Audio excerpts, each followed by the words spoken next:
அதான் நீங்கள் தான் காட்டினீங்களே, திரண்டிருக்காங்க, அது பரப்புரையே ஆரம்பிச்சிருக்காரு, அவ்வளோதான். நீங்கள் எப்படி பார்க்குறீங்க? நான் கூட்டம் அது வரும், கூட்டம் வரதானே செய்யும்.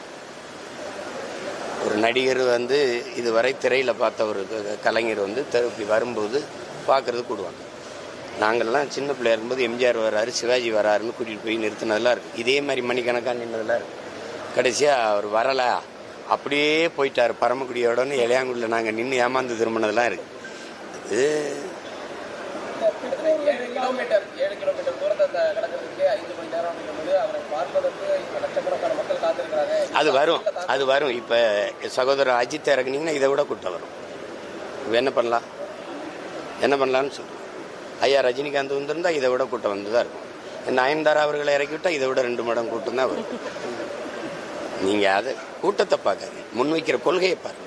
உருப்படாது இல்லைன்னா உங்களை மாதிரி ஆளுகள்லாம் சேர்ந்து தான் அந்த நாட்டை நாசமாக்கிட்டே இருக்கிறீங்க. ஒரு செய்தி அறம் சார்ந்து நீங்கள் நிற்கிறீல்ல, சொல்லுங்கள். நீங்கள் சும்மா ஏதாவது கூலிக்கு வேலை செஞ்சு கொள்கைக்கு வேலை செய்கிறவன கொலை பண்ணுறீங்க. இதுக்கு ஒரு ஊடகம், இதுக்கு ஒரு முதலாளி.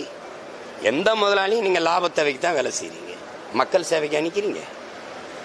அறம் சார்ந்து ஒரு செய்தியை வெளியிடுறீங்கன்னு சொல்லுங்க, உங்க நெஞ்ச தொட்டு சொல்லுங்க. யாராவது சும்மா எதையாவது பேசிட்டு இருக்கு.